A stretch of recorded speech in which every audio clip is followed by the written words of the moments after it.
Hey, what's up? This is Preston with 𝗂𝐨𝐧𝐧𝐞𝐜 Guitar, and in this video we're going to go over how to speed up your chord changes. Now, I already have an in-depth 11-part series on this very topic where I go over every teeny tiny thing, but I know that if you're like most people, and you're like me, you're just like, dude, quickly, give it to me fast. So we're going to do a rapid fire on the 4 most important things, so let's get started. Alright, so the very first thing is your chords must be memorized. If you're having to read the chord diagram or go back to your book or whatever else to remember what to do, it'll never come together. So if you have to read it, you'll never learn it.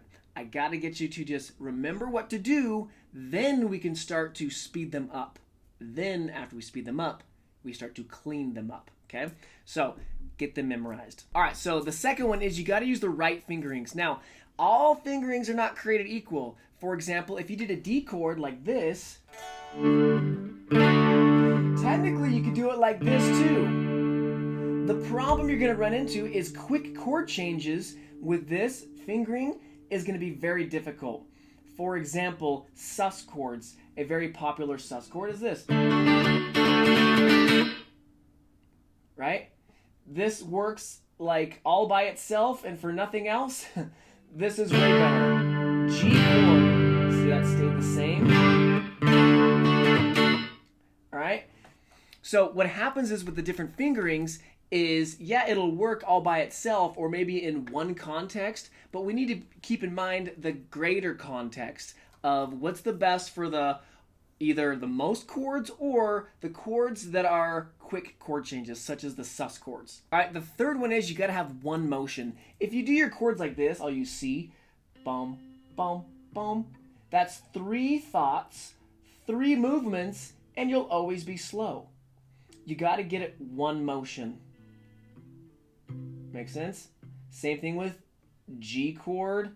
It wasn't da, da, da. It was boom, C, D. So one motion, that's the goal. And what you're gonna need to do is just slow way down. Get the one motion, then speed it up. But if you try to quickly play, like, because you really want to play your favorite songs, and you do this like multiple motion thing, dude, it's always gonna be slow. There's no help for that. Well, the help is slow down and just do one motion, okay? And the fourth thing is adding in a time restraint or a rhythm. So like this. Come down to the whiteboard, and let's say we were working on, what chords are we doing? We're doing a G chord and a D chord. And if you're familiar with the rhythm videos that I have, let's do a whole note rhythm, which would go like this. 1, 2, 3, 4. 1, 2, 3, 4. 1, 2, 3, 4. If that's too fast, you would simply go 1, 2, 3, 4. 1, 2, 3, 4. Now I'm going to give you a little pro tip as far as learning this stuff. So once you get this down, here's one of the big secrets. Check this out. You want the G chord to ring out all the way, then the very last moment, that's when you change. That is the goal. But when you're first starting, we don't care about that. Here's what I want you to do. 1, 2, 3, 4. 1, 2, 3, 4. Does that make sense? The time restraint was still there. We just only let it ring out to about here, and then we got our fingers in this la-la land right here, switching, switching, switching, so the time restraint is still there, all right? Is that the end goal? No, but that is a huge, huge little secret to getting you to do it in the very beginning, and then once you get that time restraint, maybe then you just lessen the time. Maybe you let it ring out until about there, and then all the way. Got that?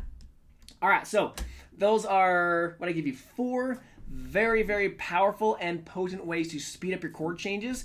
And if you found this video useful, helpful, be sure to like, share, subscribe, and if you have any questions, make sure you put a comment in the comment section below. And also a little bonus, I'm going to include in the description a link to a free cheat sheet where I get way more in depth with this concept and different fingerings for your basic chords, and even like some audio tracks. So there's a whole bunch of like free stuff for you. Okay, so you can click that little link, and great. We'll see you in your next video.